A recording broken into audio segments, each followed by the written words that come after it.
Prontinho. Bom dia, meninas. Bom dia a todo mundo.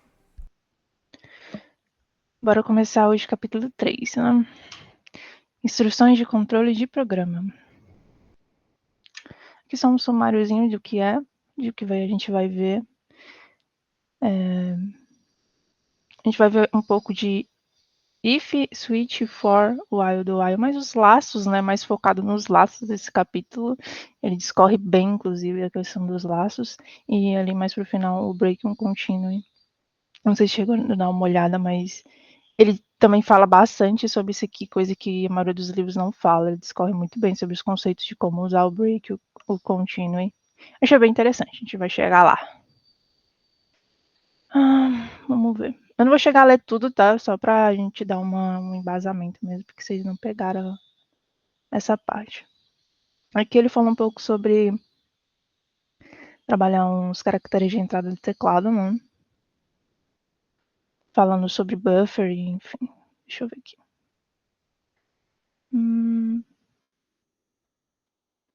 Nesse capítulo ele queria trabalhar com algumas informações que não fossem só do console, então ele sugeriu o uso do System-Read, que é um complemento do System-Out, para a gente poder ler alguns dados do teclado. Nesse caso era um caractere.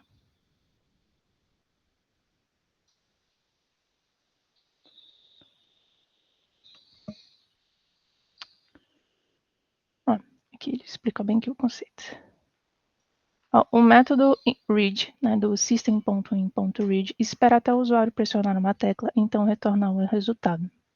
O caractere é retornado como inteiro, logo tem que ser convertido para um char. Tinha comentado que no outro capítulo ele fala sobre os tipos primitivos e ele fala que dá uma ênfase aqui do char é um inteiro, né? É um tipo inteiro, porém que recebe caracteres. Então atribuir para uma variável char. O que significa? Aqui no system_read ele vai receber esse inteiro, aí aqui ele vai ter que fazer uma conversão forçada para o tipo char para poder atribuir a uma variável do tipo char. Por padrão, a entrada do console usa um buffer de linha. Aqui, o termo buffer se refere a uma pequena parte da memória que é usada para armazenar um caractere antes de ser lido pelo programa. Nesse caso, o buffer armazena uma linha de texto completa. Como resultado, você deve pressionar Enter antes de qualquer caractere digitado para enviar o programa. Assim, temos esse aqui. Inclusive, mais para frente, ele vai mostrar que nessa parte de Enter, na leitura do teclado, se eu não me engano, o teclado também lê o caractere retorno de carro, né? Que a gente viu no capítulo anterior, que a gente ficou até confuso de que era esse caractere. É só uma forma do buffer pegar as informações do teclado e não perder nada. Aí ele acaba adicionando um caractere desse no final. Esse códigozinho aqui, né? Como eu tinha falado, ele usa um throw aqui, exception, só por causa da entrada e saída de dados. Aqui ele declara um char, system.out, para printar na tela aqui uma mensagem, press key follow by enter. E aqui ele lê esse caractere do teclado. Então, lê um caractere, obtém um char. E aqui na próxima linha ele vai printar na tela, vai aparecer no console, na verdade. Your key is... Aí ele põe aqui. Se você clicar um A, ele vai aparecer. Your key is um A, né? Que ele mostra o resultado da execução.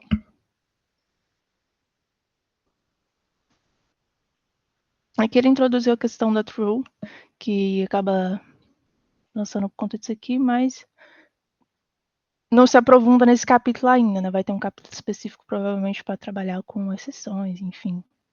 Então ele fala que vai ser discutido no capítulo 9. Não se preocupe por enquanto.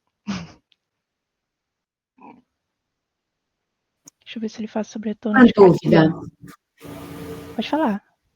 Esse System Ring Red, ele teria a mesma funcionalidade do scan, quando a gente usa, assim, para entrada de dados, pegar essas coisas?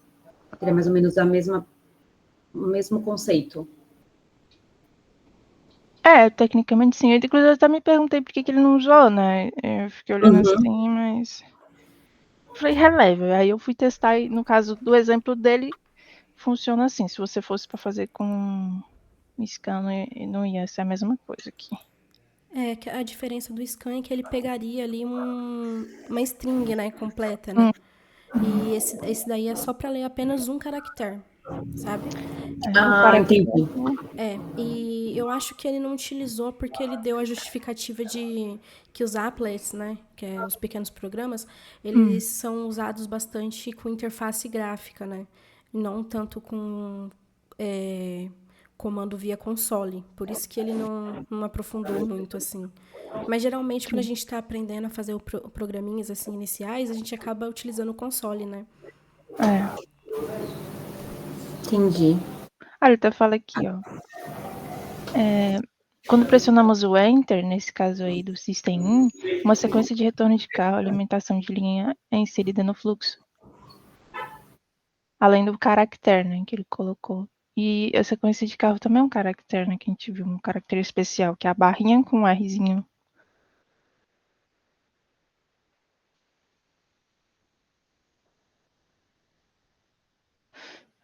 Acho que tem um exemplo dele fazendo a remoção desse caractere para não dar erro, se não me engano. Aqui ele vai falar sobre a instrução if.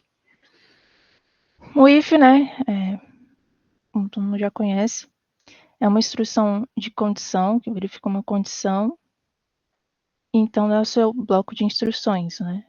E também tem um else. É uma instrução caso essa condição não for verdadeira, a condição do if. Aqui a escrita dele, né? If, condição. Vai verificar uma condição booleana, né? O resultado tem que ser booleano. True ou false. A sequência de instruções dele. Um else, caso necessário. E a sequência de instruções do else. Cláusula essa é uma opcional. Não há necessidade de colocar.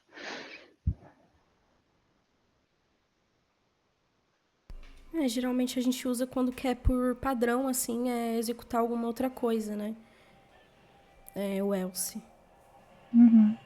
E também ali ele mostra, né, que dá tanto para você fazer com sem bloco de instruções, quanto com bloco de instruções. Então pode ser uma linha só, você não precisa colocar necessariamente o colchetes, né?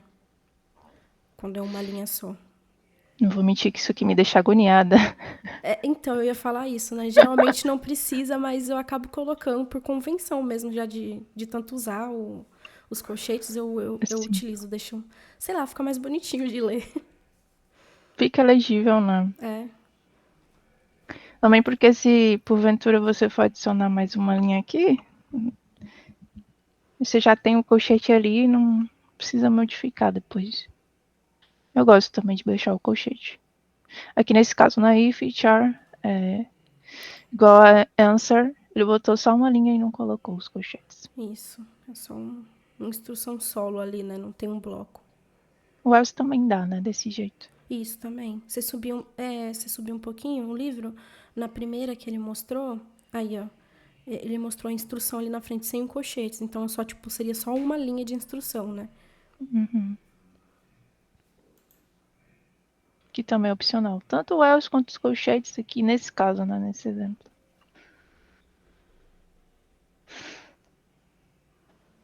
Perfeito. Aqui ele fala que numa instrução if, né? Nunca os dois são atendidos, ou if ou else. Caso a expressão condicional for verdadeira, o alvo if é executado. Caso contrário, se você colocar, o alvo será executado. Nunca ambos serão executados. A expressão condicional que controla if deve produzir um resultado booleano, como eu tinha falado. Deixa eu ver aqui minha coisinha. Esse códigozinho aqui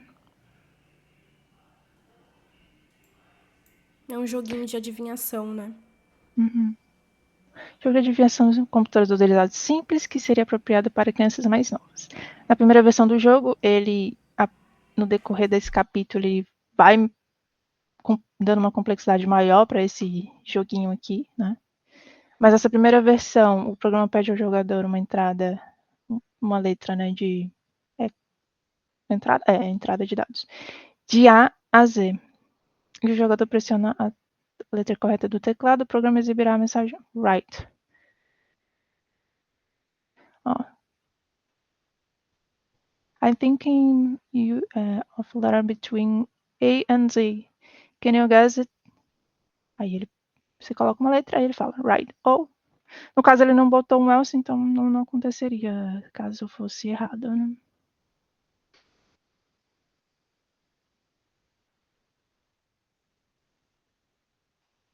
Deixa eu ver aqui esse aqui de taxa. Aqui ele botou um else, no caso. Se pressionar errado, vai dar um outro resultado. Esse system out aqui. Vendo a aguinha. Vou passar. Ifs aninhados. Ifs aninhados nada mais é do que... É um if associado a outros ifs, né? Que ele botou um exemplo. É um if que é alvo de outro if. Else também entra, né, nesse aninhado, assim.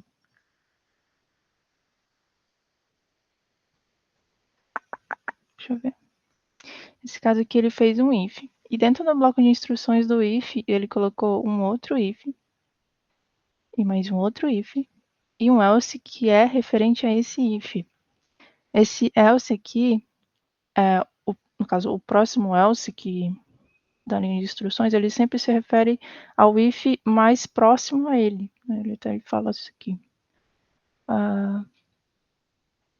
Ifs aninhados, o fato de que uma instrução else sempre será referente à instrução if mais próxima que estiver dentro do mesmo bloco. Nesse caso aqui. Não é desse if, é desse if aqui. E esse else está referindo ao bloco desse if, que é fora, né, dessas instruções. Então, portanto, ele é desse if. Até colocou aqui, referente a esse if.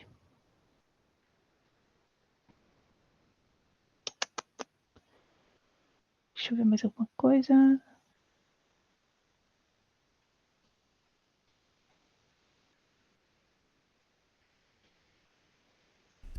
Daí ele melhorou o exemplo colocando um if aninhado, que seria para dizer se a pessoa tá chutando muito para cima ou muito para baixo. Do joguinho, né? Isso. É too low and too high.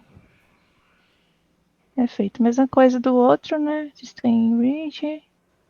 Deu as respostas do if. Right. Else. Sorry, you are. Ok. Aí botou outro if aqui dentro. You are. Aí tá. Too low. Ou então too high. Se o caractere for menor do que a answer. Caso ele tá fazendo a verificação aqui da Belasse, né? Por isso esse menor. Por isso que, tipo, sei lá. A é menor do que K, que é a resposta. É porque o buffer, né, se eu não me engano, esse read, ele tá pegando o inteiro. E Até. Isso.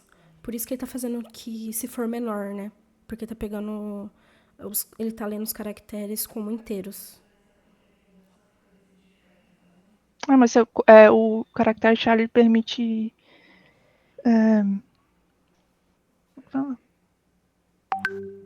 operações aritméticas, dependendo. Como no caso desse aí. Tipo... No Tipo caso A da mais B tabela da A. C? Isso. Ah, sim, sim. Não. A, B mais é C. B mais mais. Tá. Que é tipo próximo, tá. Entendi.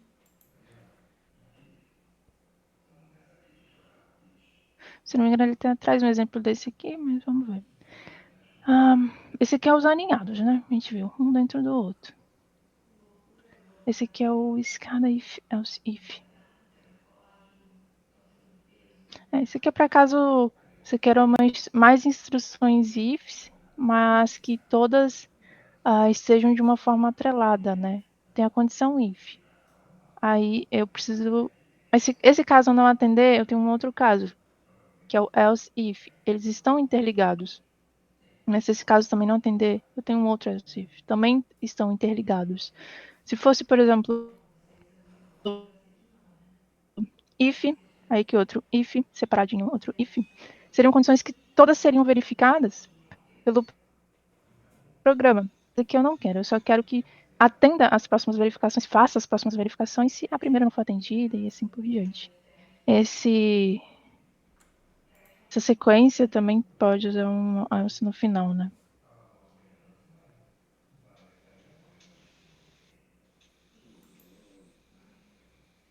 Queria dar um exemplo aqui. Acho que é a mesma coisa, né? Tá, vamos ver aqui. Ele fez um loopzinho aqui, né? Onde ele fez o primeiro if. Tem um print. Mas se esse if não for atendido, nesse caso aqui, o primeiro loop x é 0.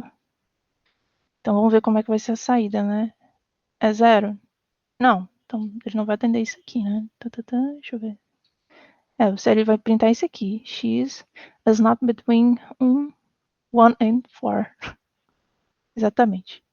Aí no segundo loop, que vai ser então, o incremento aqui, então vai ser 1. Ele vai entrar aqui, esse aqui é verdadeiro. Então ele vai printar. Ele não vai fazer as próximas verificações, por quê? Porque como eles estão, vamos dizer assim, associados, não é como se fosse solto, né? Então ele vai printar x is 1. Próximo loop, x é 2. Aí ele vai entrar nesse else if aqui. X is 2. Vai printar. Próximo loop, 3. Verificou, ficou falso. Entrou aqui, printou. E assim por diante. Perfeito. Instrução switch.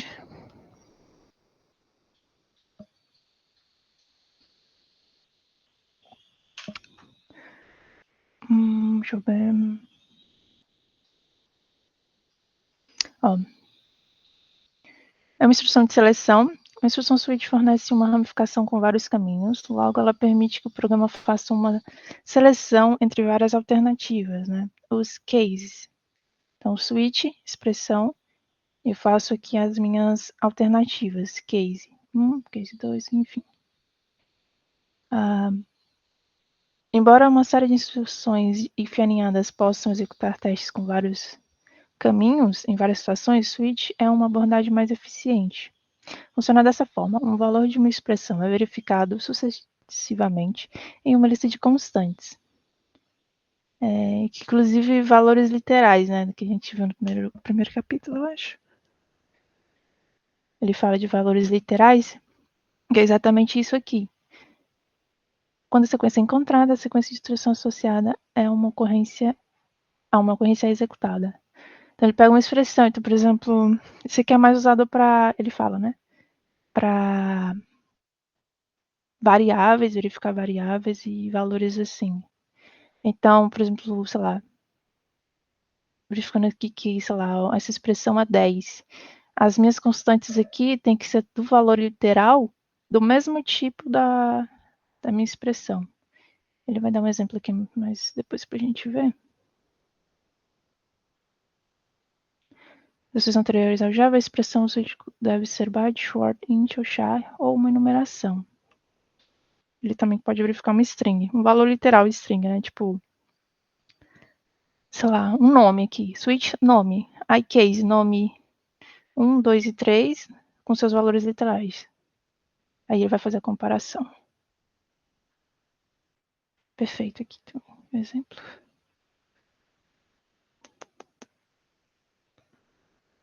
Aqui, ó. Cada valor especificado nas instruções case, que é esse valor aqui do ladozinho, deve ser uma expressão de constante exclusiva, com valor literal, não permitindo valores duplicados em case. E o tipo de cada valor literal deve ser compatível com o tipo da expressão. Então, como falei, né? Se eu estou verificando aqui um inteiro, nesse caso, os meus cases também têm que ser um tipo inteiro literal. Caso 0, 1, 2, 6, 4.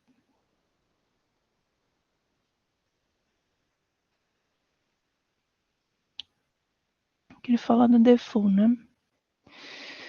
O default É opcional. Ele fala, deixa isso claro.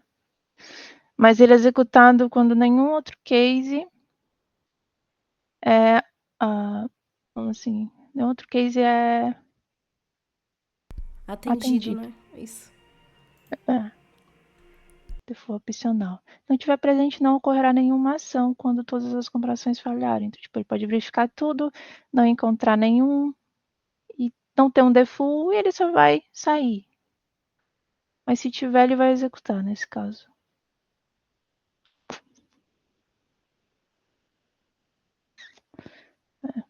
Inclusive, ele mostra sobre um break mais na frente. E esse breakzinho aqui, né, que esse aqui é uma instrução base do switch. Ele mostrou aqui? Mostrou. Que é switch, expressão, aí tem o meu blocozinho separado por chave, aí case, constante, sequência de instruções. Aqui não tem, né, no caso, as chaves, é 2 pontos. E tem sempre um break. Mas esse breakzinho aqui é uma instrução do Java, ele é opcional, entre aspas, dentro do switch. Aqui no exemplo ele faz um forzinho de 1 até enquanto, sei lá, i for menor do que 10, mais. Aqui o primeiro i vai ser 0, né? Então a gente vai entrar nesse case, ó, case 0. E vai printar. Já teve uma ocorrência, portanto ele vai para o próximo loop. Que vai ser i++ e é 1 agora, né? Esse não é. Esse é o que vai. Então ele vai printar aqui. Esse vai. 2, e printa esse.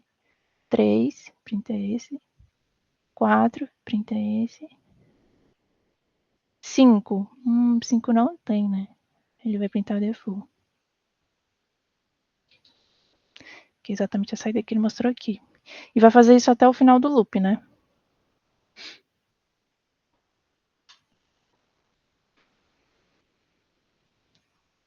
Aqui ele vai mostrar sobre a função do break dentro do switch. Ele fala, tecnicamente, a instrução break é opcional. Tecnicamente, tá? Mas não tente fazer isso em casa, basicamente isso que ele escreveu. Porque, embora seja usada a maioria das aplicações de switch, quando encontrada dentro de uma sequência de instruções de um case, a instrução break faz o fluxo do programa e sair da instrução switch e continuar na próxima instrução externa. No entanto, se uma instrução break não terminar a sequência de instruções associada a um case, tanto as instruções pertencentes ao case quanto ao case certo quanto as posteriores serão executadas até um break ou o fim do switch ser alcançado. Então é triste aqui. Ele fez aqui a opção de não colocar o break justamente para mostrar a saída, naquele mesmo exemplo, um pouco menor. Onde i aqui é 1. Não, é 0. Aí o que? O primeiro case seria atendido, né? I is less than 1. Legal, mas não tem um break. Break faria o quê? Ele entender que o case já foi encontrado e sair para a próxima instrução, que seria o for, próximo. E sair do switch. Mas ele não encontra. Então ele acaba executando o próximo case também. Ele não encontra nenhum break, nenhum default, como ele tinha falado. Então ele vai para o próximo case. Aí ele printa. Esse aqui também. Aí esse aqui também. E esse aqui também. E esse aqui também. No próximo loop, a mesma coisa. E no próximo, a mesma coisa, que é as saídas. Inclusive, né? Ele vai diminuindo a quantidade porque os cases vão diminuindo. Então, tipo, o próximo é 1, então esse aqui já não é atendido, tudo bem. Mas esse aqui é. E os próximos depois eles também vão ser executados. Até chegar em 1, que é aqui. É opcional, mas não faça isso em casa.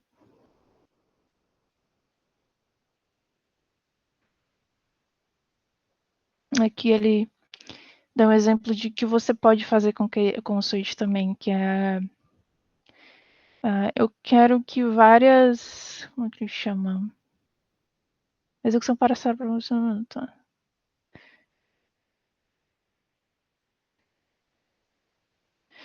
Ele quer que várias cases sejam atendidos, ele quer um empilhamento de cases.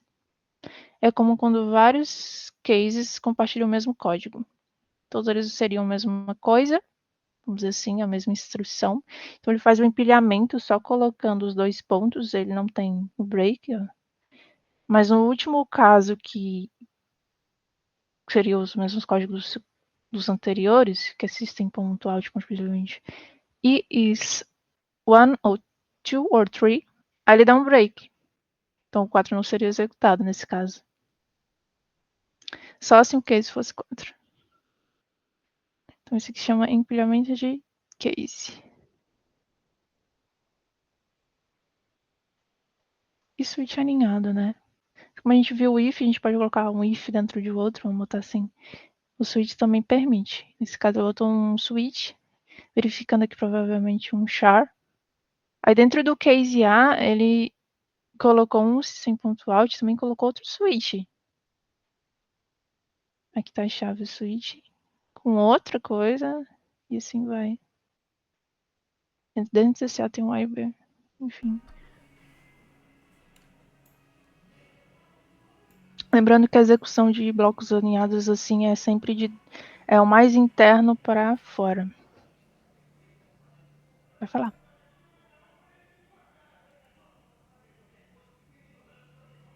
Não, achei que alguém queria falar. Hoje o microfone.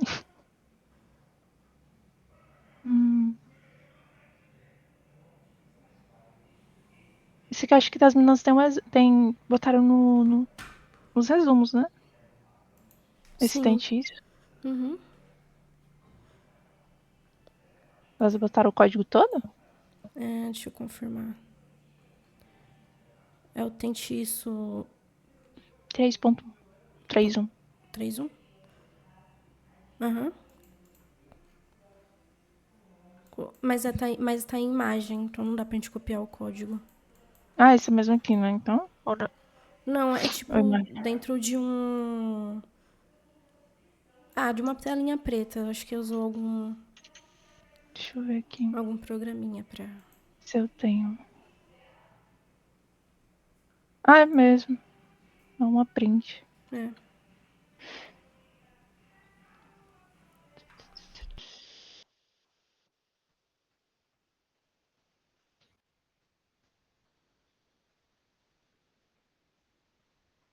Vocês querem dar uma analisada maior nesse aqui?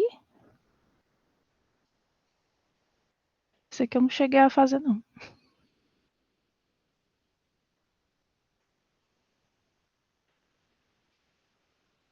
Ele fala de um menuzinho, né? Ele quer um menu de instruções de controle. Até que um seja selecionado.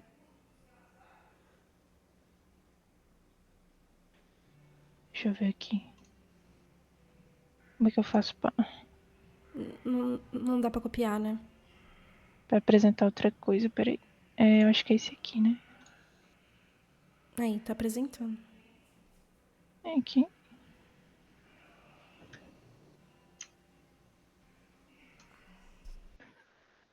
Esse projeto constrói um sistema de ajuda simples que exibe a sintaxe das instruções de controle Java. O programa exibe um menu contendo as instruções de controle e então espera que uma seja selecionada. Após a seleção, a sintaxe da instrução é exibida. Ah, sim. Tipo um educacionalzinho, né? Nessa primeira versão do programa, só há ajuda disponível para instruções if e switch. Cria um arquivo. Licença. Aí ele quer que tenha essas duas opções, vamos botar assim, né? If you switch, choose one. Para exibi-lo, você usará a sequência de instruções mostrada aqui. System, papapá. Mostrou? Aqui. Ele falou, ele vai printar, né, as opções e você vai ter que escolher uma. Choose one. E a choice, ela armazena aqui. E aí ele chama um switch para trabalhar exatamente nessa opção que você colocou. Então, switch, choice. Nos casos, sei lá, ele escolheu 1, que foi o if. Então, o case 1 vai ser atendido. Aí que vai printar exatamente todo o bloco dele aqui.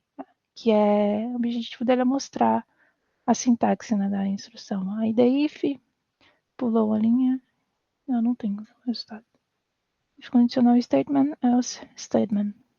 Se fosse o 2, se ele tivesse escolhido, seria case 2 atendido e iria printar isso aqui. Como tem um breakzinho, vai funcionar conforme a gente quer.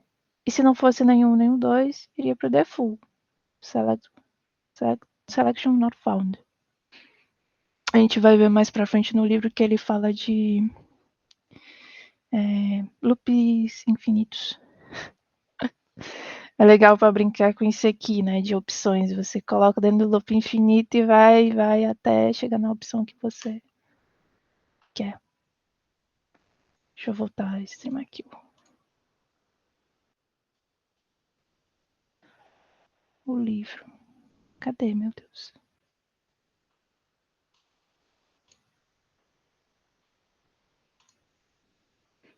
Foi esse aqui que a gente viu.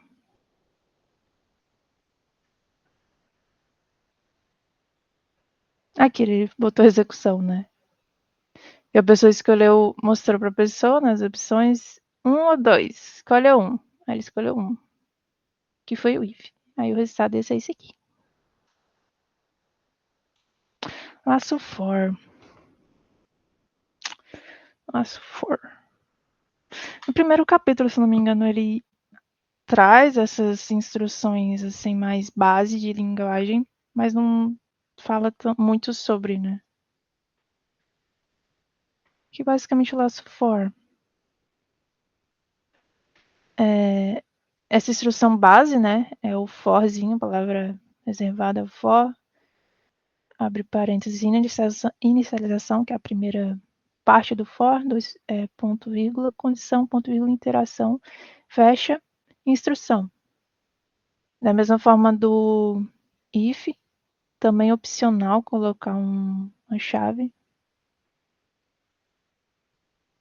para delimitar escopo, né? Aqui ele mostra. Delimitando bonitinho e aqui sem, mas também pode assim ou assim, se tiver uma instrução só, né?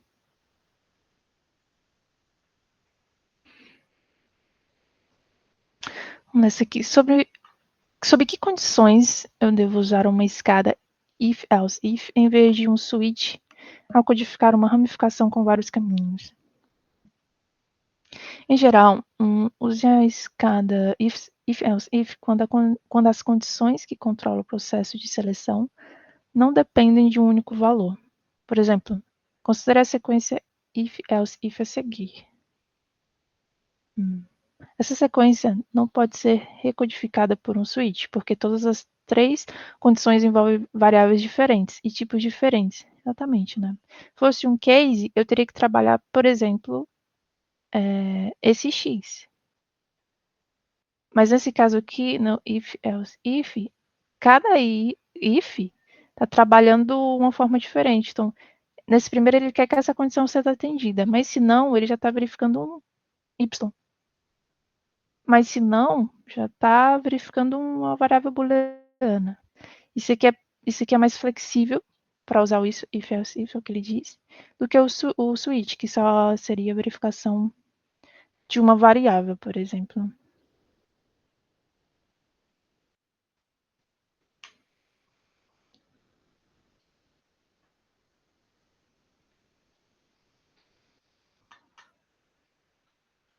Vamos ver aqui.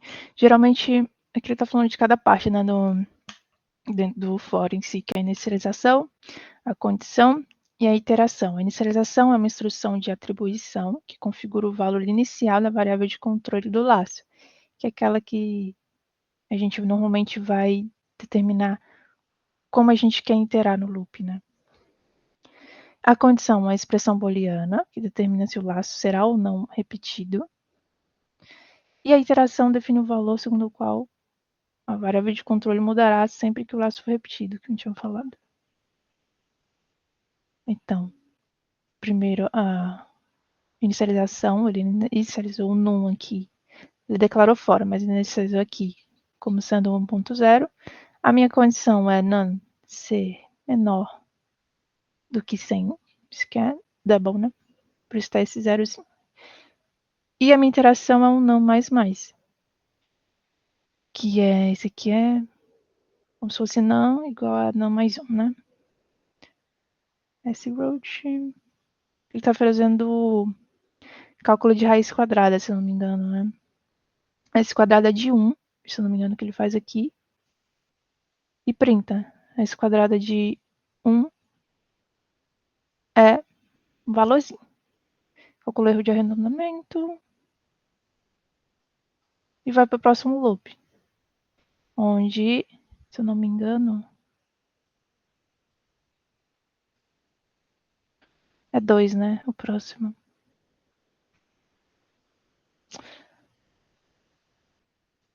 O programa abaixo usa um laço for para exibir as raízes quadradas dos números entre 1 e 99.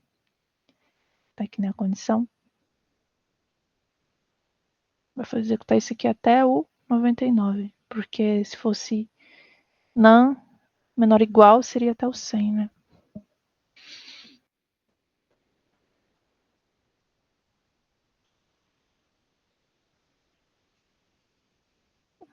Tá. Ele mostrou outro exemplo de como usar, né, a variável de iteração. Nesse caso aqui, ele inicializou ela com 100, mas eu quero que o meu laço siga essa regra para próximos laços, né? Então, x é um menos, esse aqui é uma atribuição composta, né, se eu não me engano. X menos igual a 5, porque x igual a x menos 5, não é isso? Acho que é.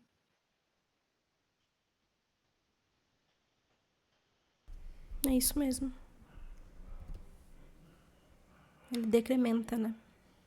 Uhum, isso, Vai decremento. diminuindo de 5 em 5, não é isso? Uhum. Legal. O laço for pode seguir um sentido positivo ou negativo e mudar a variável de controle de laço de acordo com qualquer valor. Por exemplo, exibir números de 100 a menos 95 e decrementando de 5. É o que a gente normalmente vê sempre o for nessa... Cadê o for?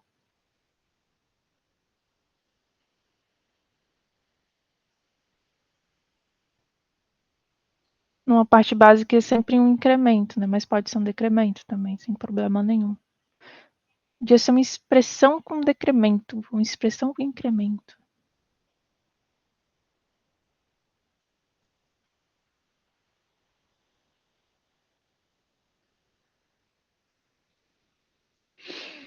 Um ponto importante sobre o laço for é que a expressão condicional é sempre testada no início no laço. Tipo, ele já inicia o laço verificando, né? Nesse caso aqui, um for count é igual a 10. A minha condição aqui é count menor que 5, mas count é 10.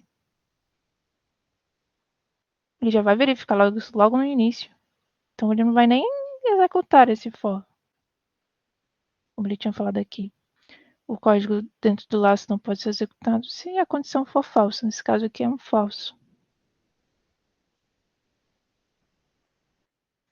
As variações do laço. Legal. E ele mostra que no Java você também consegue colocar duas variáveis ou mais, né, dentro do for. Ele inicializou aqui com duas. E J. Fez a sua condição. E no incremento e decremento ele também coloca as duas. Tanto na variável de controle quanto na inicialização, né? E aqui o resultado. Legal, eu achei que pra fazer assim só era possível com fora aninhado. Então. E aí, nesse caso,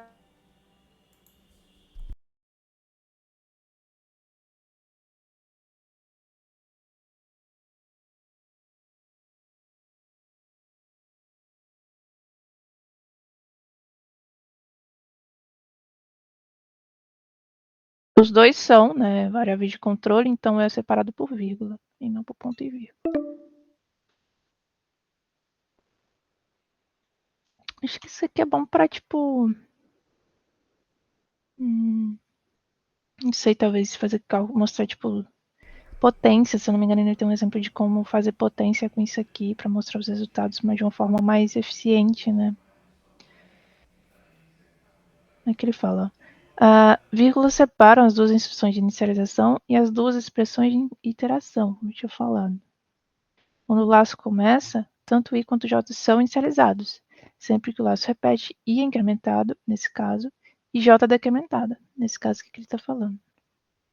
O uso de múltiplas variáveis do controle de laços com frequência é conveniente e pode simplificar certos algoritmos. Ele também fala. Mas, na prática, mais de 2 ou 3 torna o laço for muito difícil de você controlar. Então, pode, porém, assim, tem que entender, né, o que o teu algoritmo quer e se vale a pena fazer isso. Vou botar 3 variáveis aqui, por exemplo.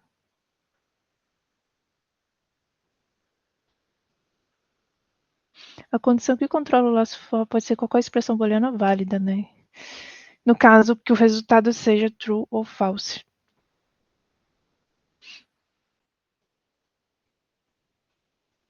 Cadê aqui? Tem um próximo. Ah, não. Ó, system, tá? Press to stop. Vou fazer um for aqui, que ele vai ler do teclado um char, e ele vai fazer isso, tipo, a condição é que seja diferente de S. Aí, mais. Teoricamente, esse laço aqui não tem uma quantidade limitada de iterações. Ele vai fazer isso enquanto essa expressão aqui for true.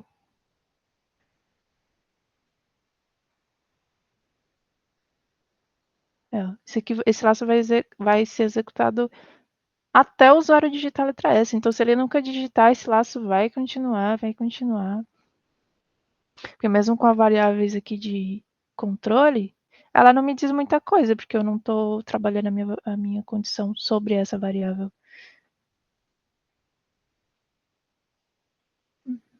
Isso que também é interessante fazer com o while, né? Do que com o for, necessariamente, já que você não quer o controle da quantidade de iterações, mas ele vai falar isso mais para frente. Partes ausentes. Uma outra variação, né, do for no Java é eu posso ter um for com alguma parte dele ausente. O que é parte ausente? É ou incremento, condição, ou a inicialização. E falei o contrário aqui. Nesse caso desse aqui, ele colocou um for sem a parte de iteração. Vai funcionar? Vai. Vai rodar? Vai. Só que ele não tem uma interação aqui. Então, nesse caso aqui, ele inicializa com 0 e a minha condição é I menor que 10. Se eu não tenho nada aqui, como é que eu vou garantir que ele vai fazer os loops na quantidade que eu espero, ou da forma que eu espero a próxima iteração? Nesse caso, ele já coloca aqui dentro do próprio bloco do for, para fazer o controle da variável de controle do laço. Mas se não tivesse aqui, vamos supor, não tem incremento. Ia ser para sempre 0, ia ficar verificando isso aqui ia ser sempre true ou loop infinito, né? Assim como a parte de interação pode ser vazia, essa aqui também pode. E essa aqui também pode. Ou seja, isso aqui pode também ser tudo vazio. Ele mostra até mais na frente. Que é um laço infinito. Um for que é declarado só com os parênteses, dois pontos, parênteses, fechou. Isso aqui é um laço infinito. Se você rodar isso aqui, ele não tem como parar. É infinito. Vai executar indeterminadamente aí enquanto sua memória aguentar.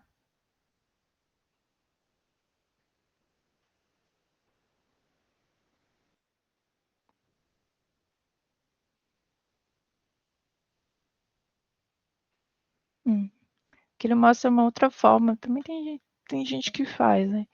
de fazer a variável de inicialização para fora do laço, que seria igual, atribuindo aqui a 0. Aqui ela não está aqui, mas ela vai funcionar da mesma forma. Que falaram também, né, voltando lá que a gente viu sobre escopo, né? Essa aqui a gente consegue enxergar aqui dentro, mas se fosse uma variável daqui dentro, eu não conseguiria enxergar aqui fora. Então, perfeitamente eu consigo acessar o i aqui dentro do for para fazer essa condição e incrementação aqui dentro. É a mesma nomenclatura tipo de i atribuindo a 0, i menor do que 10, i mais, só que em passos diferentes do código. Achei estranho. Não é bonito, É, mas mas funciona, né? Tipo, se vai precisar. funcionar da mesma forma. Pois é. Inclusive, ele até mostrou que o resultado desse aqui, que não tenha, né? Aqui dentro foi atribuído fora, ele mostrou. O resultado vai ser o mesmo se tivesse aqui dentro. Só que está em um outro local. Isso te permite, talvez, fazer umas atribuições diferentes aqui, né? Também. Não que aqui não possa, mas. Vai depender do que você quer com o teu fora. E esse aqui, Last Infinite, é meu favorito. Adoro esse aqui. Principalmente, como eu tinha falado, né? Quando você pega um switchzão daquele lá. Faça isso enquanto você não pressiona a tecla X. Você coloca o dedão fora desse aqui para sempre rodando. Pode criar um laço infinito, que ele chama de laço infinito, um laço que nunca termina quando force deixar a expressão condicional vazia. Por exemplo, o fragmento abaixo mostra como a maioria dos programadores Java fazem um laço infinito. Esse laço será executado infinitamente.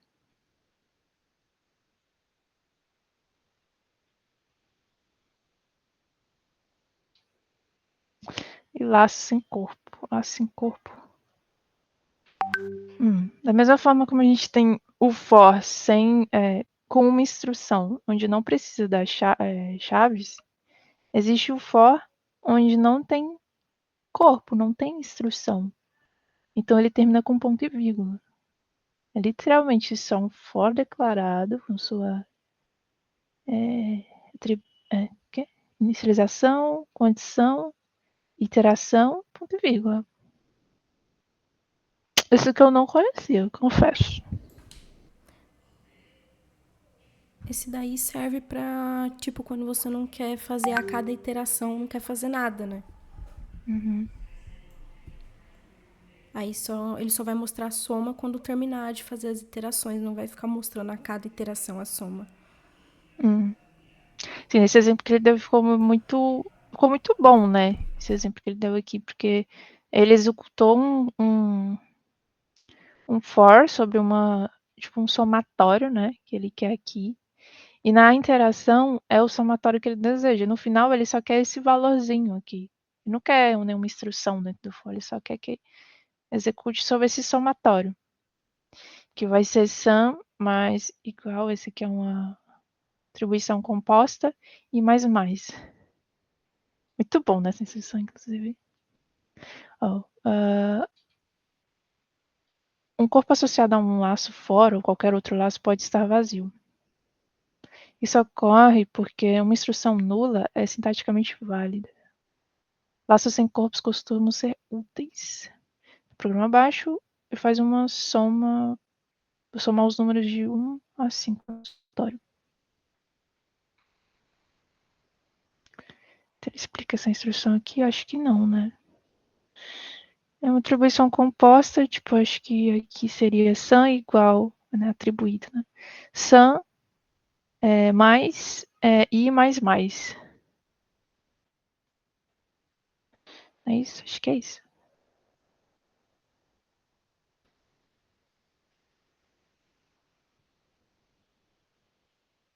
Laço while. É coisa. Aqui é a instrução base do while. A palavra-chave, a palavra reservada, né? While, abre parênteses. Esse aqui é a base tem que ter condição e a instrução.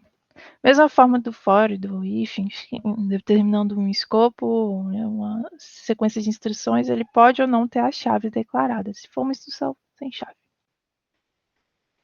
O while vai funcionar como?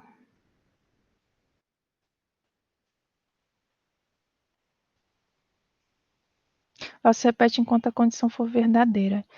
E quando a condição se torna falsa, o controle do programa passa para a linha imediatamente posterior ao laço. O while, tradução enquanto, né? Nesse caso aqui, apesar dele só ter a condição aqui bem declarada, obrigatoriamente, né, sendo declarada, entre aspas, ele faz o incremento, né, como se fosse uma variável de controle desse laço aqui dentro mesmo. Inclusive, ó, aqui é exatamente aquilo que a gente tinha falado, né, com tabela ACE. Aqui ele vai exibir o alfabeto inteiro com um laço, onde ele já inicia a variável como se fosse uma iniciação, né? A variável char com A, inclusive minúsculo, e ele vai fazer isso enquanto a variável for menor ou igual a Z. A gente vai falar do tabelaço que a gente pode comparar, e ele vai printar. Então aqui o primeiro print seria o quê? Um A. O próximo, ele está aqui fazendo incremento. Isso aqui é permitido, então seria um B no próximo. Aí eu vou imprimir um B. E o próximo incremento, um C. E assim por diante até o Z, minúsculo. Porque a sequência pós-minúsculo é maiúscula. Então, se ele botasse um Z maiúsculo, ele ia imprimir todos os minúsculos, depois todos os maiúsculos, e assim vai.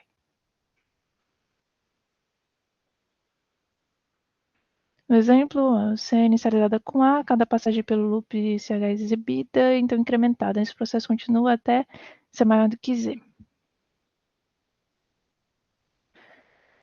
Como no for, o while verifica a expressão de condição no início do laço, ou seja, no código do laço, o que não pode ser executado. Ele verifica antes de executar, né? Mas é coisa do for. Se isso aqui fosse falso, ele não executaria, ele nem ia ler as próximas instruções e ia passar já para cá. Isso que ele quer dizer.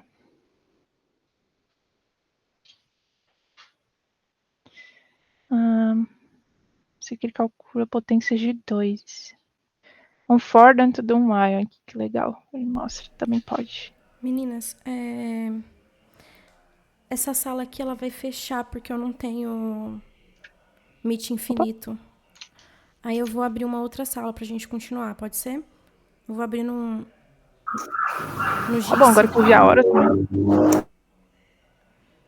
Vocês querem continuar ou vocês que mandam? Por mim, continua. Por mim também. A gente vai até o final do capítulo 3, né? Tentar dar uma apertada aqui, porque ele descreve muito essas partes. Tranquilo, eu vou mandar lá Tá. no grupo, tá? Beleza.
Achou o botãozinho de compartilhar, Caroline? Achei. Achou? Tá diferente essa interface. É um Meet open source. Ah, legal. Aí é infinito aqui, não tem... E também ele tem esse negocinho que é bobinho, mas é engraçadinho. Adoro. Ai, meu Deus. Analfabeto funcional, não tô conseguindo usar. É na setinha pra cima da mãozinha. É isso. Muito bom.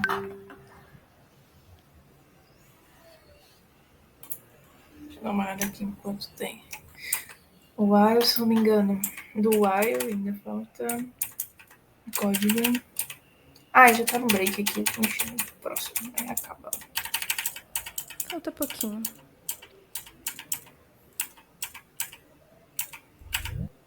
O while. Aqui, né? Já tá. Isso, paramos no while.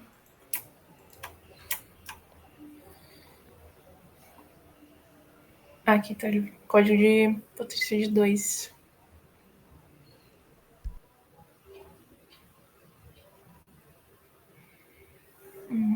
Interessante, mas é esse aqui. Inicializa com igual a 0, sendo 0, até 10 e mais. Result 1. 1.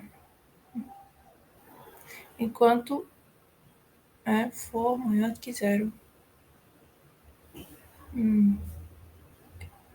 Potência de 0. Tá.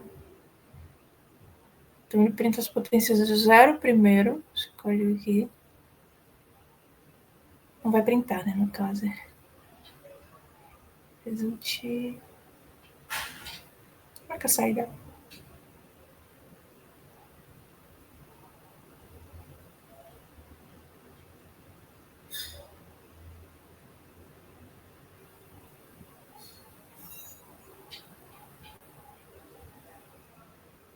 Tá, perfeito.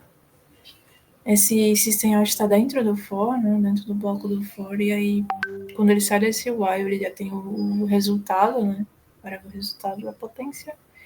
Aí, to be, aí a variávelzinha, power is result. Então, potência de 2, tá escrito aqui, mas potência de 2 de 0 é result. 2 to be 0 é result. Aí no próximo, incrementou aqui, vai ser 1. Aí ele vai fazer a potência de 1.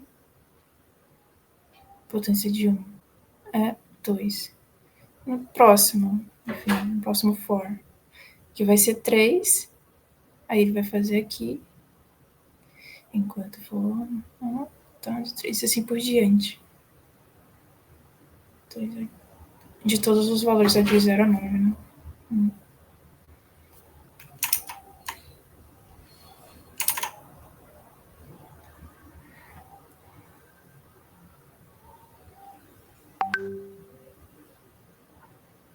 Pergunte ao especialista. Dada a flexibilidade inerente a todos os laços Java, que critério eu devo usar ao selecionar um laço? Uma boa pergunta. Isso é, como escolher um laço certo para uma tarefa específica? Use um laço for para executar um número conhecido de iterações. Olha só. Por quê? Porque eu consigo controlar a inicialização e o incremento, né? Então, eu quero um número conhecido de iterações. Eu quero 10, eu quero fazer de 5 em 5 e parar em tanto. Enfim, eu conheço esse valor. E use do while quando precisar de um laço que execute sempre pelo menos uma iteração. Do while? Não falou do while ainda, né? É o próximo aqui. O laço while é mais adequado quando o laço é repetido um número desconhecido de vezes. A gente viu o while. O while eu posso fazer indeterminadamente uma condição, ou também posso ter uma iteração lá dentro, mas isso é opcional. Eu não preciso conhecer o número de vezes que eu quero que aquele loop se repita. O do while, que é o próximo que ele falou aqui, que é pelo menos uma iteração. Irmão, do while, tem o do while. E o while é enquanto. Aí, enquanto ele faz as instruções, ele verifica primeiro. O do, não. O do, ele faça isso aqui primeiro, as instruções, e depois você verifica essa condição. Então, ele sempre vai executar pelo menos uma vez, porque o código vai vir, o seu fluxo vai encontrar esse do, ele força, né? Tipo, faça, ele vai verificar as instruções, vai fazer as instruções, e depois ele vai verificar essa condição. E aí sim determinar se vai continuar no laço ou não. Mas sempre uma vez executado todas as instruções dentro dele.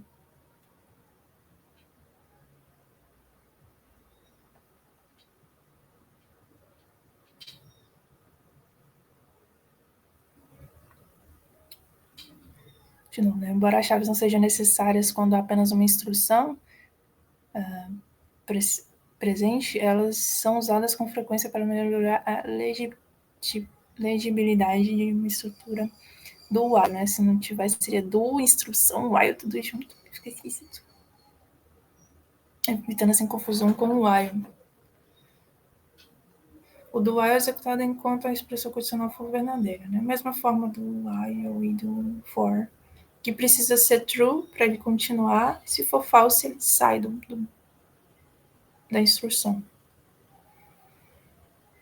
Em seguir, um laço até o usuário inserir uma letra Q. Aí um char, aí ele vai fazer o do. Quando vem no fluxo, né, do programa, vai fazer o do e já vai executar assistem.out, raise, press a key followed by enter. Aí ele vai ler já, e depois ele vai verificar. Então esse aqui é diferente do que. Se for...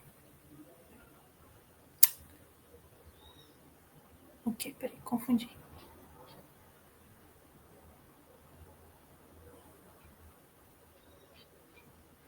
Perfeito, até o usuário inserir a letra Q. Aí é diferente? Então, enfim, continue. Vai fazendo isso até o usuário pressionar a letra Q. Vê que eu não tenho aqui uma determinação de, tipo, minha interação, quantas iterações, ou enfim, porque o while não precisa, né? Se fosse um for, ia ter que ter.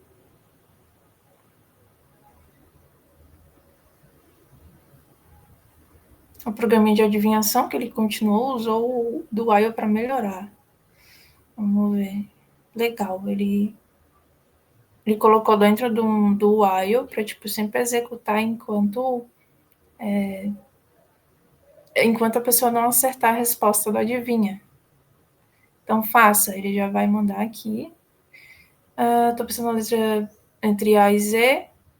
Você pode adivinhar. Dá um caractere. Vai ler o caractere. Isso aqui é descartando o buffer, né, de entrada. Eu falei que iria falar sobre isso. Para não atrapalhar, né, a resposta. Aí verifica a resposta da pessoa em relação a minha charadinha, né? Aí se a pessoa acertar, beleza, right. Se não, else. Aí tem aqui o bloco de instruções. Me desculpe, você... Se a resposta for menor do que o verdadeiro, muito baixo. Se tiver muito... Ao contrário, na verdade, else. Too high. E aí ele vai de novo, porque a pessoa pressionou errado. O do vai permitir isso. Enquanto a pessoa não pressionar a resposta correta.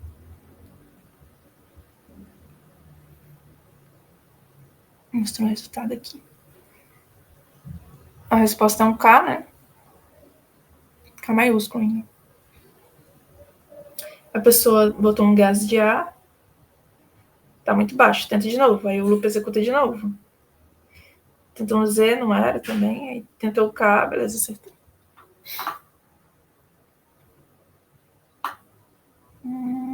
Observe uma coisa interessante nesse programa. 2 laços do while. Sim, um dentro do outro, né? O primeiro entra no laço até o usuário adivinhar a letra. Sua operação e significado devem estar claros. O segundo laço do while mostra, novamente, que pede uma explicação, que é aquele do descartar o bufferzinho, né? Como explicado anteriormente, a entrada do console ficou com buffer de linha. Você tem que pressionar Enter antes dos caracteres serem enviados. Pressionar Enter faz uma sequência de retorno de carro, limitação de linha, nova linha, ser gerada. Esses caracteres ficam pendentes no buffer de entrada. Além disso, se você digitar mais de uma tecla antes de pressionar Enter, elas também ficarão no buffer de entrada. Mas ela vai ficar e vai afetar a próxima resposta, é isso? O laço em questão descarta esses caracteres e continua lendo a entrada até o fim da linha ser alcançado. Se eles não forem descartados, se que não fizer isso, também seriam enviados para o programa como palpites. E não o que queremos, né? Seria enviado tudo, todos os caracteres que o Java ele reconhece como um caractere. Então, o /N também entrar na história. Ele pede que para ignorar, né?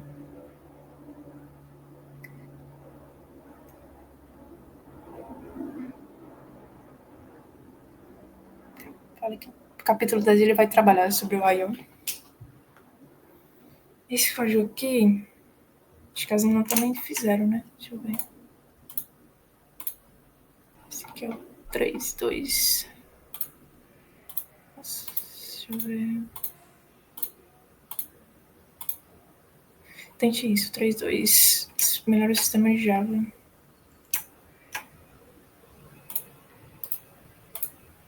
Opa. Socorro.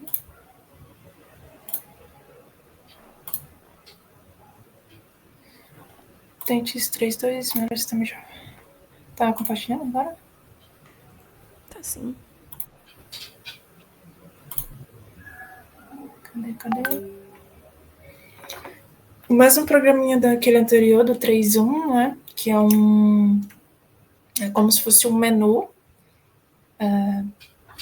onde o objetivo dele é mostrar um informativo, né? Como é a instrução, a sintaxe daquela instrução. Agora ele adicionou um do while, na verdade, para fazer isso enquanto a pessoa,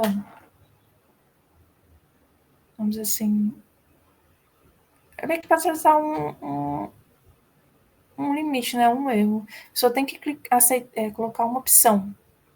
Faça. Aí ele lê o caractere, ignora o buffer. Enquanto as opções é menor do que 1 ou maior do que 5. Ele força que uma dessas respostas sejam escolhidas. É usado para descartar qualquer caractere indesejado, remanescente no buffer de entrada. Após a alteração, o programa entrar no laço, exibindo o menu até o usuário inserir uma resposta entre 1 e 5. E aí o switch, ele só... Acho que não dá para dar os uns. Ele só adicionou, antes tinha um if, o switch, ele adicionou o for, o while e o do while.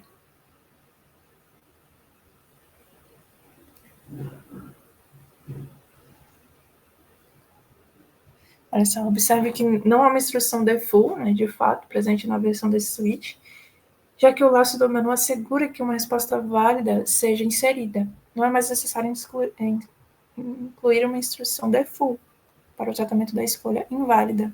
A escolha inválida já está sendo tratada aqui, ó. Você vai ser obrigada a escolher. E vai ficar nesse do while enquanto a pessoa, sei lá, estiver digitando errado, ela tem que digitar uma correta para selecionar uma opção.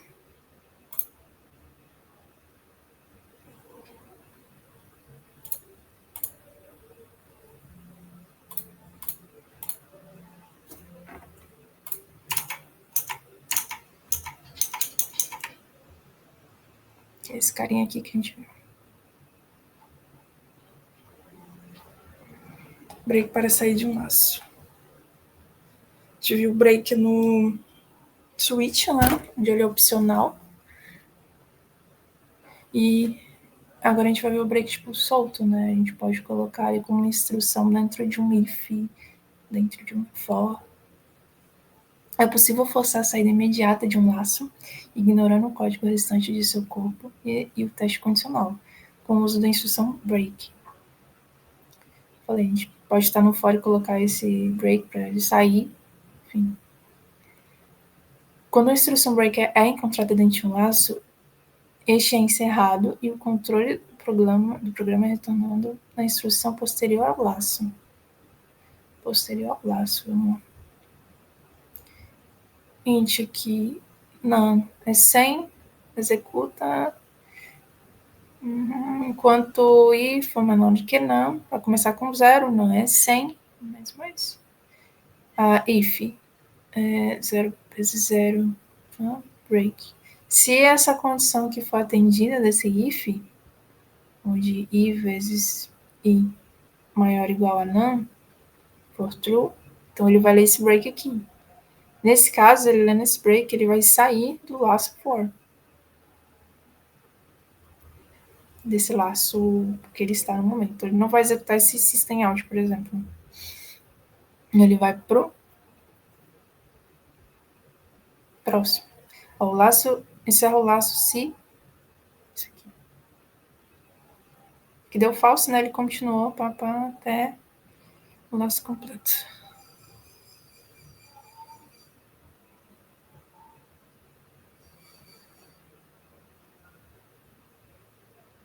Tentando entender aqui o que ele quis dizer.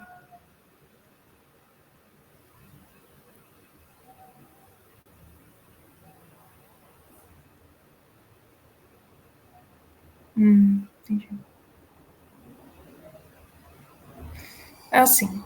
A minha condição de parada era enquanto i for menor do que none, e começa com 0, mas o none é 100. Ele não vai executar esse aqui 100 vezes, quer dizer, 99. Ele vai executar até encontrar, até esse aqui ser verdadeiro. No caso, ele vai executando e deu até o 9. Quando ele chega no 10, isso aqui é verdadeiro. Então ele entra nesse break. Lendo esse break, ele sai desse for e já printa o restante do programa fora do escopo do for. É o laço completo. Entendi. Por isso que ele não vai até o 100.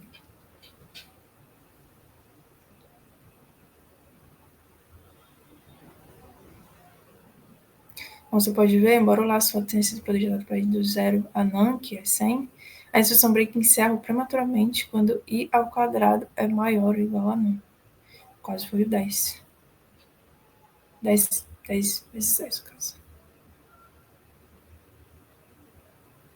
A instrução break pode ser usada com qualquer laço Java, inclusive os intencionalmente infinitos. Por exemplo, o programa vai ler a entrada até o usuário digitar a letra Q.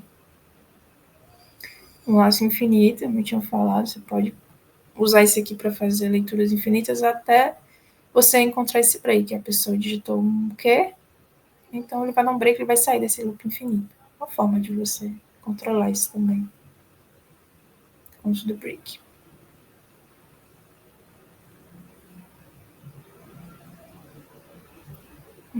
Dentro de laços alinhados, o break só vai encerrar o laço mais interno, no caso, o laço que ele pertence mais interno, né?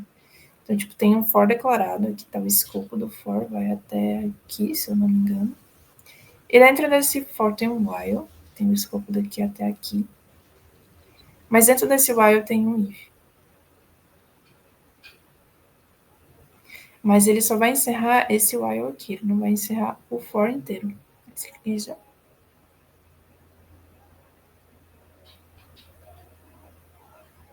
A instrução do break do laço mais interno causa o encerramento apenas desse laço. O laço externo não é afetado, exatamente, só do while. Não é o for de fora. Se o break tivesse aqui, aí ele encerraria esse for aqui.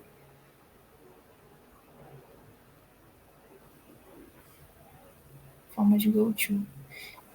Interessante essa parte que ele fala um pouco de linguagem de máquina ao mesmo tempo, enfim, baixo nível, que é uma instrução go-to, conhecida tipo vá para, né, que ela meio que força o fluxo de um código ser executado diferentemente com essa instrução. A instrução break pode ser empregada individualmente para fornecer uma forma civilizada de instrução goto. O Java não tem uma instrução goto, porque ela fornece uma maneira desestruturada de alterar o fluxo de execução do programa. Geralmente, programas que fazem amplo uso de goto são de compreensão e manutenção difíceis. No entanto, há alguns locais em que o goto é um artifício útil e legítimo. Por exemplo, o goto pode ser útil na saída de um conjunto de laços profundamente alinhados. Tipo, vários laços um dentro do outro, for, dentro de um for, dentro de um for, enfim.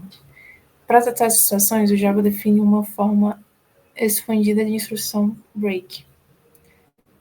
usando a instrução, essa forma de break, você pode, por exemplo, sair de um ou mais blocos de código. Esses blocos não precisam fazer parte de um laço ou um switch, podem ser qualquer bloco. Além disso, você pode especificar exatamente onde a execução continuará, que seria, né, o go-to. Não é só um break, ele é um go-to mesmo. Esse break vai funcionar como um go-to porque onde você informa que ele quer que seja feito, ele vai continuar a partir daquela instrução. Porque essa forma de break funciona como um rótulo. Que é exatamente assim, a instrução é break e rótulo, ponto e vírgula. O que significa? Ele vai dar um break de onde ele está, mais interno, mas ele vai para a instrução próxima ao rótulo. A gente vai ver isso aqui.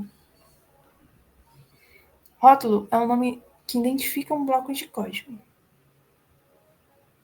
Quando essa forma de break é executada, o controle é transferido para fora do bloco de código nomeado, exatamente como eu falei. Ele pega, informa o rótulo, que é o bloco, e vai continuar posterior a ele, posterior ao bloco que eu informei aqui. Ou seja, para usar uma instrução break rotulada para ser de um conjunto de blocos alinhados, mas você não pode usar a instrução break para transferir o controle para um código que não inclua. Perfeito. Não é um go-to literal, mas é uma forma de você sair de um código alinhado, como ele falou, blocos dentro de blocos, não necessariamente de loops. Mas você consegue usar esse go-to, break rótulo, se o rótulo que você passar estiver relacionado com o bloco que você está. Então, por exemplo, se eu declarar 2 blocos separados, um não tem relação com o outro, eu não poderia usar esse go-to. Esse exemplo que ele deu aqui, acho que eu até escrevi para ficar mais fácil entender. Deixa eu dar uma olhada aqui. Tá, só falta eu achar, né? Deixa eu ver se as meninas têm escrito no break go to, não.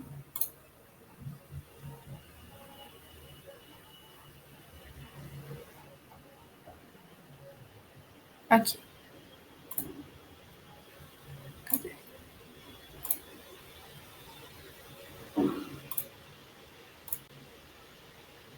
Vamos botar o códigozinho aqui. Fica mais fácil de enxergar a delimitação dos escopos, né? Que é um for, ele tinha feito um for simples, né? E aqui começa a delimitação do escopo do for, né? Essas chavezinhas aqui, vai até aqui, porque essa chave é do main. Não? Não, essa daqui é do for, essa aqui é do main, essa daqui é da classe. Dentro do for, ele declarou um rótulo, que é esse one, ele chamou de one, você pode dar, pelo que eu entendi, o nome que você quiser, né? Se não for uma palavra reservada, 2 pontos e um bloco. Aí ele abriu chave e dentro dele tem outro bloco, outro rótulo, e dentro dele outro rótulo. E aí dentro desse terceiro rótulo que tem instruções, fechando esse primeiro, fechando esse segundo, fechando esse terceiro. Então, esse aqui é uma forma de rótulos alinhados, blocos alinhados, estão todos dentro um do outro. Ele colocou, que acho que foi só a saída, né? Certo. Vou analisar. Eu tenho uns... Cadê meu botão? Aqui, break. A instrução dentro desse livro são só os go-tos. Break one, break two, break three. Essa primeira, no primeiro laço, acho que é 1, né? Ele vai entrar direto para procurar a primeira instrução, que vai ser system.out, que é 1. Ele printa. E is 1. Aí ele vai para a próxima instrução, if. Aqui é 1. Esse aqui deu verdadeiro. Break 1. Go to próximo. Instrução após o rótulo 1. É isso. Aqui eu termino o terceiro, aqui eu termino o segundo, aqui eu termino o primeiro. Que é after block 1. After block 1, viu? Ele imprimiu a instrução pós bloco 1. Pós bloco 1 é o for, que tem esse print aqui. Daí ele continua o for, que é 2. Ele vai entrar novamente, vai printar um 2. Aqui deu false, não tenho mais interesse. Aqui deu true. Break 2. Go to after block 2. Basicamente é isso. Termino o terceiro, termino o segundo, que seria... Termino o segundo, então esse print aqui, after block 2. After block 2. Terminando o bloco 2... Opa! Aqui. Terminando o bloco 2... Continua os blocos, continua, né, o fluxo do código, e aí ele encontra o bloco 1, ele vai printar de novo aqui. Bloco 1. After bloco 1, é isso. E continua o loop. E assim no terceiro, que vai printar 3. False, false, true. After block 3. Block 3 é aqui, termina aqui. Então vai printar esse aqui e esse aqui. 1, 2, 3. No caso do for vai dar false, ele vai sair do for e vai printar after for. Muito bom esse código. Muito bom.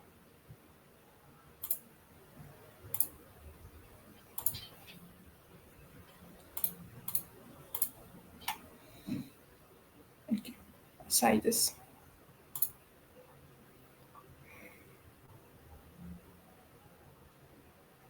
Go to.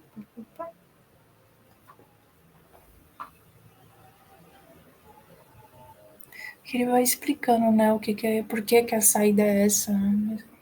Já falei. As 3 dimensões exibidas, exatamente.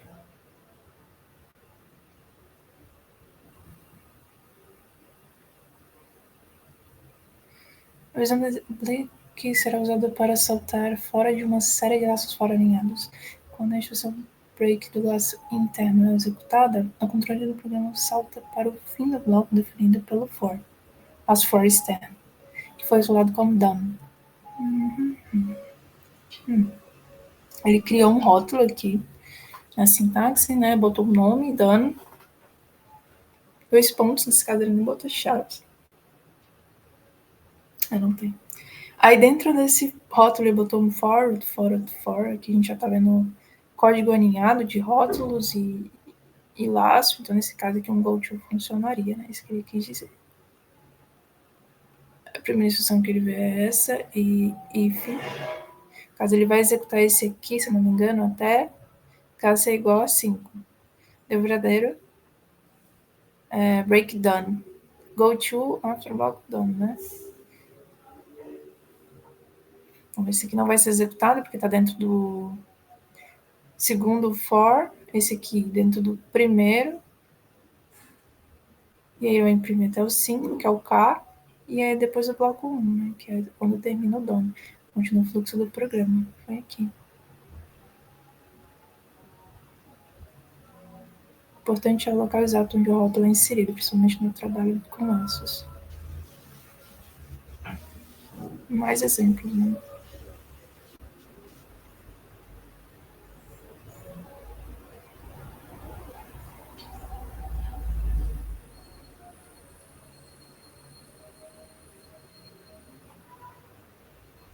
A mesma coisa do exemplo anterior, praticamente.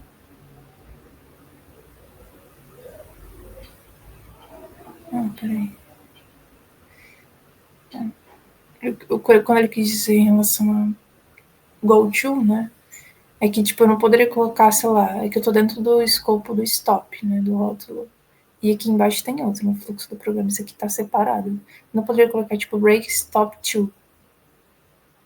Seria lá para o próxima instrução depois do... Não poderia, porque eles não estão, de certa forma, conectados.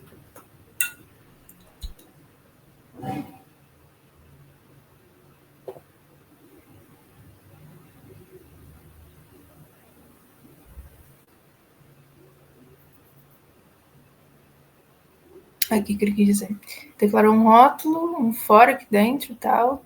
Mas não tem nenhum go-to. Aí depois o programa tem outro for. E que botou um if com break one. Teoricamente isso faria voltar para cá. Mas isso não tem como, porque eles não estão. Tem que estar dentro do mesmo escopo, então. Tem que estar dentro do mesmo escopo. Por isso que ele não tem como. Mas naquele caso, volta ali, por favor, naquele outro exemplo. Esse? É isso aí, nesse stop aí. Stop. Stop 1 e stop 2 ali. Ah, tá. Esse aí. Eu conseguiria colocar pra ele ir pro aquele break stop 1 ali, ele ir pro stop 2, mesmo sem ter declarado ainda? Não, porque não tá dentro do mesmo rótulo. No mesmo escopo, né? Desculpa. Vamos ver se ele fecha aqui. For. Deixa eu ver se ele fechou. O que é ruim de ler, nesses casos de legitimidade, é colocar chaves que aí você consegue determinar exatamente onde o escopo está indo, Sim. onde ele vai, né? Você coloca assim, ele pode acabar confundindo. Por isso que o outro código eu escrevi mesmo na ideia para ver como é que ficaria. Eu acho que o stop 2 tá dentro do 2, mas é porque... No programa os dois conjuntos estão alinhados. São iguais exceto por uma coisa. O primeiro rótulo procede o laço for externo. Precede. Nesse caso, quando o break é executado, transfere o controle para o fim do bloco fora inteiro, saltando para outra interação do laço externo. No segundo conjunto, o rótulo precede a chave de abertura do for externo. Logo, no break stop to é executado, o controle é transferido para o fim do bloco for externo. É confuso isso aqui. No caso, esse aqui está indo pro final do bloco 2. Aqui. Seria aqui. Beleza, entendi.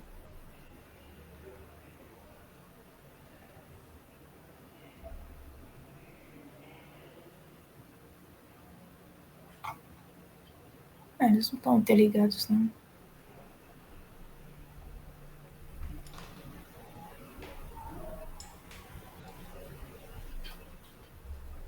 Esse primeiro eu só entendi porque eu escrevi manualmente. Senão eu não tinha entendido onde é que cada escopo ia.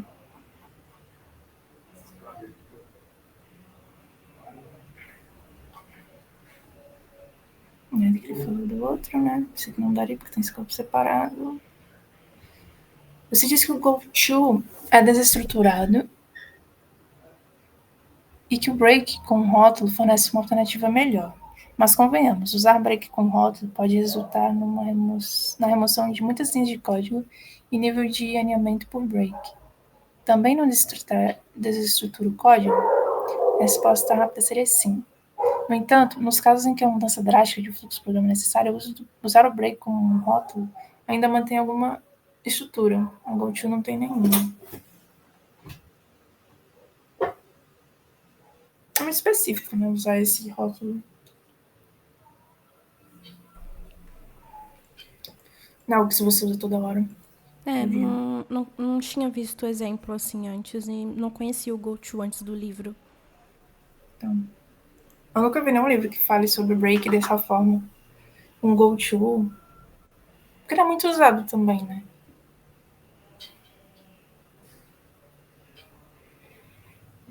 Daqui pra cá eu não vi nada.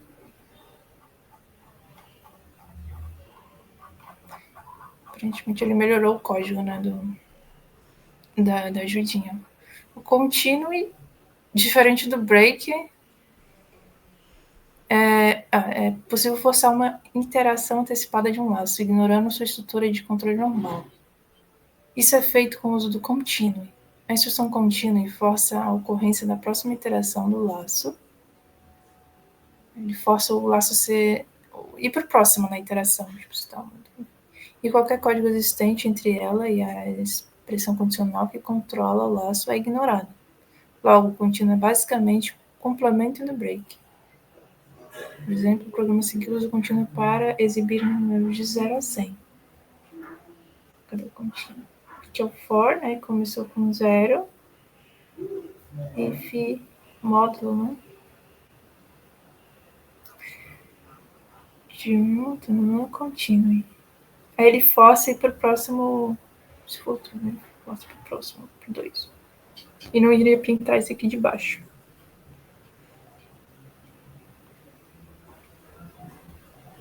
Só números pares são exibidos, nesse caso, que está calculando o módulo. Né? Vou passar um avião aqui, peraí.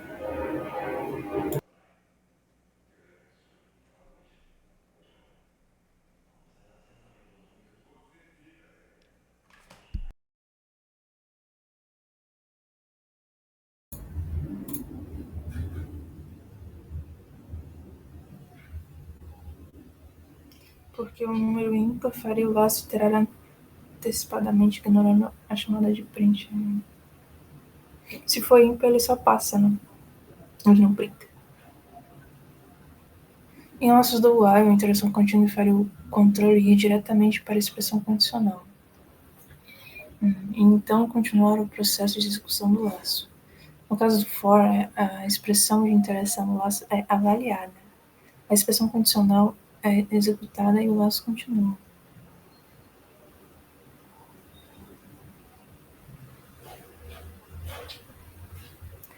Com uma instrução break, contínuo pode especificar um rótulo para descrever um laço externo que deve prosseguir. Aqui está um exemplo de um programa. Rótulos também com contínuo. Alt o quê? Outer loop. Nome do rótulo, sistema penteado. 2 fora alinhado. Aí que ele faz força para ir pro próximo laço, isso?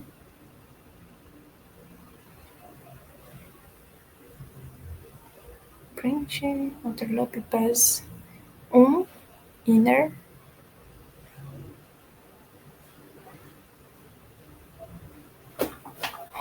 Isso que eu não tinha visto. Pass 1.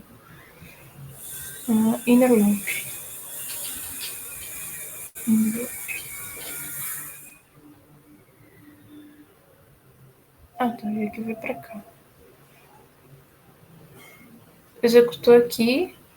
5, 1, 2, 6, 4. Precisa aqui 1, 2, 6, 4. Deixou no 5. Ele manda ir pra continuar o outro loop. Se não me engano, é o fluxo daqui de fora, né? Aí executa tudo de novo, é isso? Pass 1. Pass 2. Force.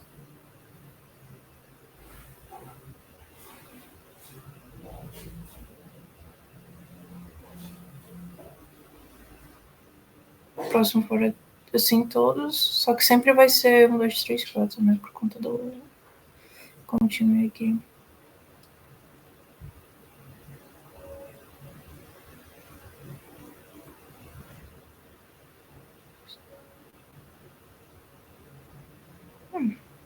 O contínuo é executado, o controle passa para o laço externo, saltando o resto do laço interno, que seria isso aqui.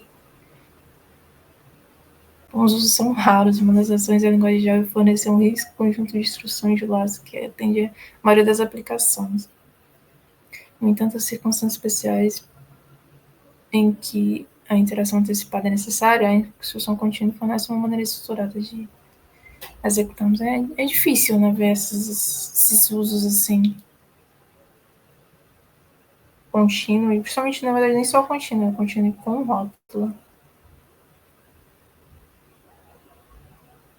Aí melhorou aqui, vamos ver. Deixando do while ainda, mas agora tem o break e contínuo.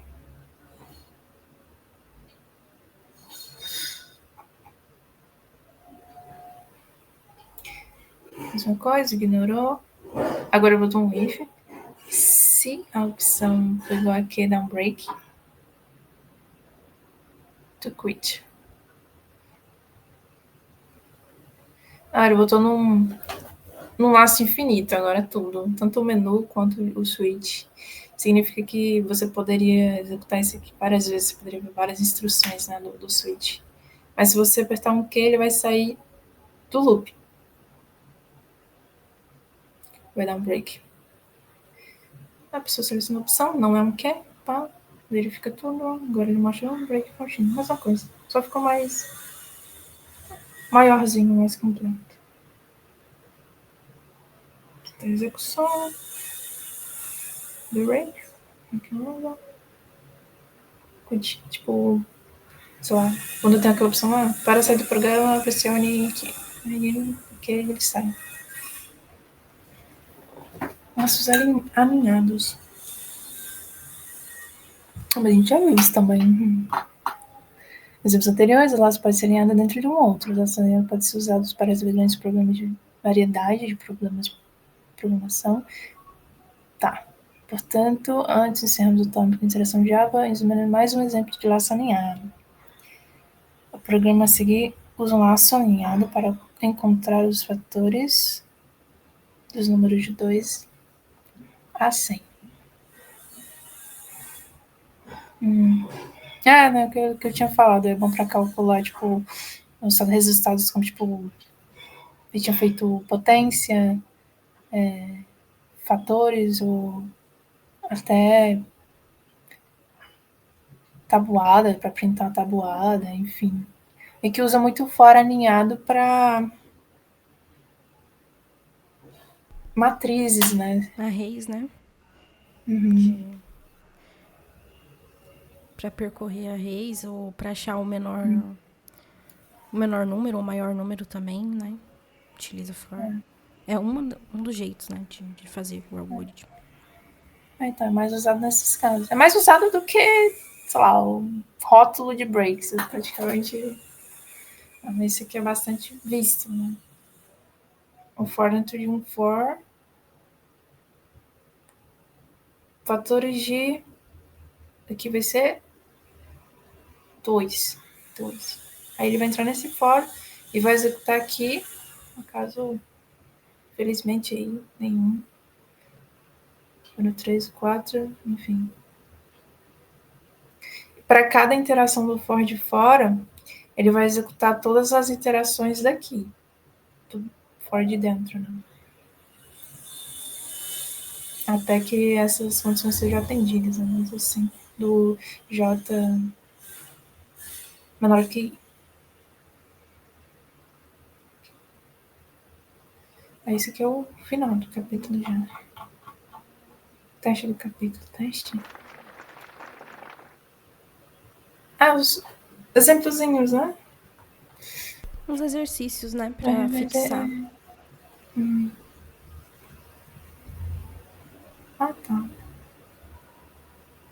Tá. Mas depois de ter lido o capítulo, não souber responder isso aqui. Mas é legal pra fixar mesmo. É bom.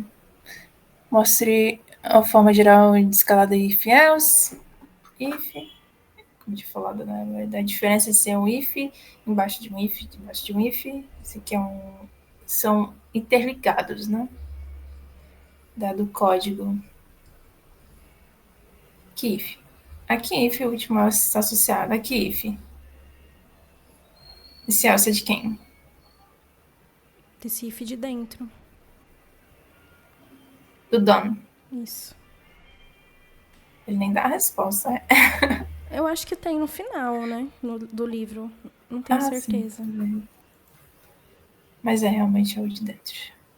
Mostra a instrução fora de um laço que contém de 1000 a 0 intervalo de... Aí que já vai ser decremento, você vai começar a...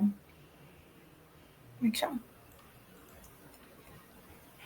Você começa o for com... Inicialização? Isso, organização.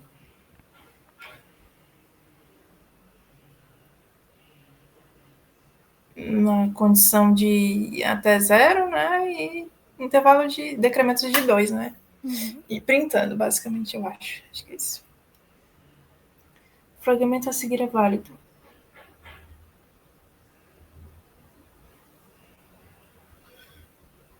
É ou não é, Vale? Isso aqui tá correto ou não?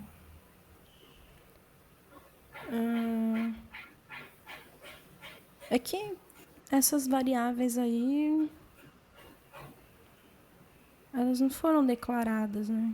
Tipo, é pra presumir que elas tenham sido declaradas antes? Teoricamente, porque se fosse assim, um main aqui, né? Faltou, né? Faltou um Não, main. mas aí todo mundo. Ali dá pra entender. Agora esse aí me perdi É que aqui. não declarou, né, o count. Aí eu me perdi aí se isso é possível. Esse for aqui é como se fosse aqui do ladinho, né? Esse sum, um ponto e vírgula, Isso. dava pra... Tá, entendi. Mas o Mas, count aqui tá jogado, né? Tá perdido. é.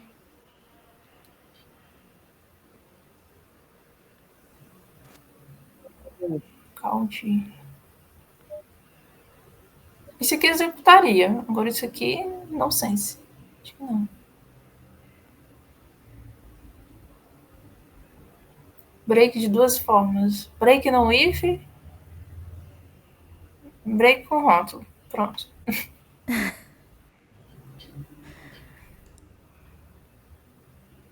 A sessão break será executada após a instrução break, o que será exibido?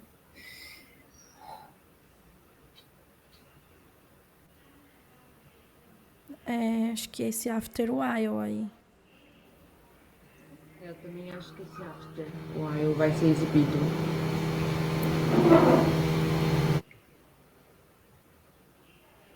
Eu também não conheço running, tá vendo? Running, não conheço. Sim. Mais próximo presumir que talvez seja true. Realmente. Aí ele vai dar um break nesse laço, né? Daí ele vai pro laço mais externos, né? Nessa questão de laço em ossos com break, não é isso? Por isso que vocês falaram que ele vai pra cá, né? Isso.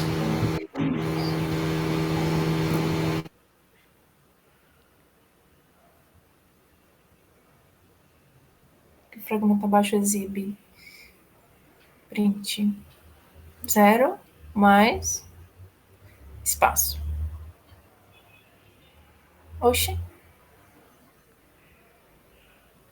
If se for par, aí continua. Ele só vai imprimir os pares, né? Tipo aquele outro, né? Sim. Aqui, na verdade, é só Uma linha pulada, né? Tipo... uma coluninha. E aqui é um espaçozinho. Se ele Caso ele só mostra continua. então o i, mostra o valor da variável i e continua. Se for par, continua. Isso. Ele não deu um critério para esse i, é só o i daqui, né? Como é que ele vai imprimir todo o i, né? Não. Só vai pular ali em caso do contínuo não ser executado. Tá.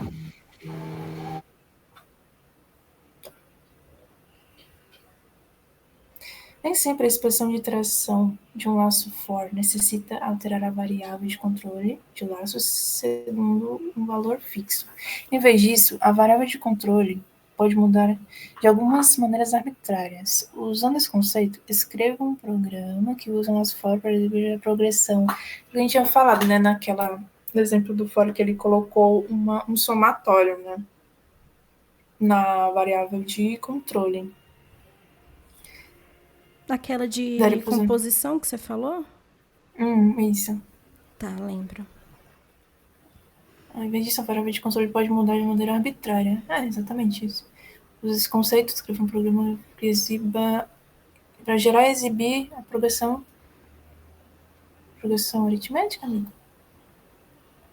Você acha que é meio que tipo, você pega a variável de controle, né, o incremento ali no final, e você vai botando um print dentro desse for com o resultado dessa operação, eu acho. Sim, mas o incremento seria de multiplicação ali por 2? Eu acho que é uma progressão aritmética, deve ser tipo vezes, eu não vou saber dizer não, aqui é matemática.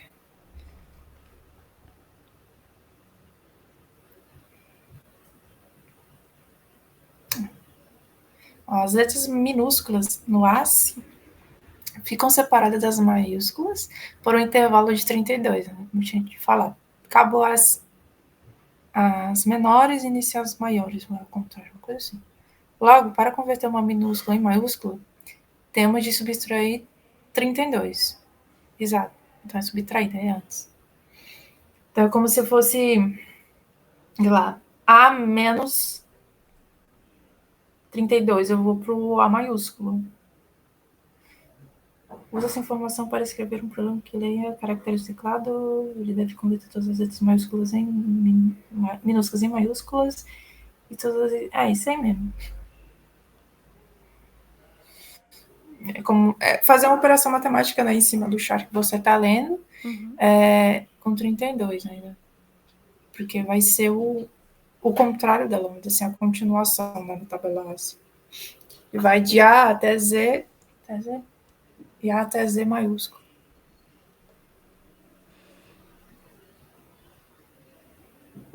Então é só botar literalmente char mais 32, nesse caso, para minúsculo para maiúsculo é menos. Maiúsculo para minúsculo é somado. O que é um laço infinito? Um laço infinito É infinito. É divertido. Nossa, é um laço divertido. Ele parece até, na verdade, uma escrita ruim, né? Porque é um for. Se você fala um for sem incremento, condição B, é esquisito. É feio. Mas ele não tem determinação de condição de parada, né? Basicamente. No caso do break como um rótulo, este deve estar em um bloco que contém break. No caso de break como um rótulo, este deve estar em um bloco que contém break. Boa pergunta. Confuso, né? Break como um rótulo. Eu acho que sim, porque o rótulo só funciona se está no mesmo bloco, não é? Seria mais ou menos essa lógica. Quando é usado um break com rótulo, ele tem o break e rótulo. Aí ele vai para o rótulo que contenha no mesmo bloco. Não sei se deu para entender. Aí vai ter um break dentro desse rótulo, será? Acho que teria tipo um for, alguma coisa, ou um switch case, aí dá um break com rótulo. Aí eu acho que dentro desse bloco tem que estar o rótulo para seguir para a próxima instrução. Sim. Porque falam que se tiver instrução em blocos diferentes, não pode, né? Tem que ser alinhados. Seria essa a ideia? Não sei, eu entendi dessa forma. Não sei se seria essa pergunta, tá um pouco confusa. O uso de um go-to deve estar dentro de um bloco? Eu acho que não necessariamente.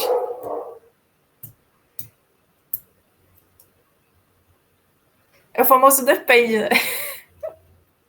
Deve estar em bloco que não tem break.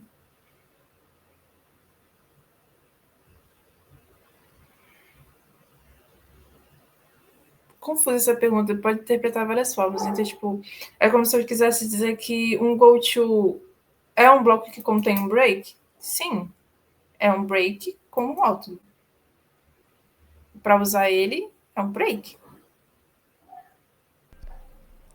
Para usar o rótulo tem que ter um break, Isso, né? tem que ter. Acho que sim, tem que ter. Se tiver fora, acho que vai dar erro de compilação. Não cheguei a testar, que eu ia dar boa pergunta. Né? Eu testei o código com rótulos, mas não testei o erro. O próximo capítulo 4 já vai entrar em classe objetos modos, legal. Já entra orientação do objeto. Já começa a ficar mais interessante. Já. Certo, eu vou parar a gravação aqui.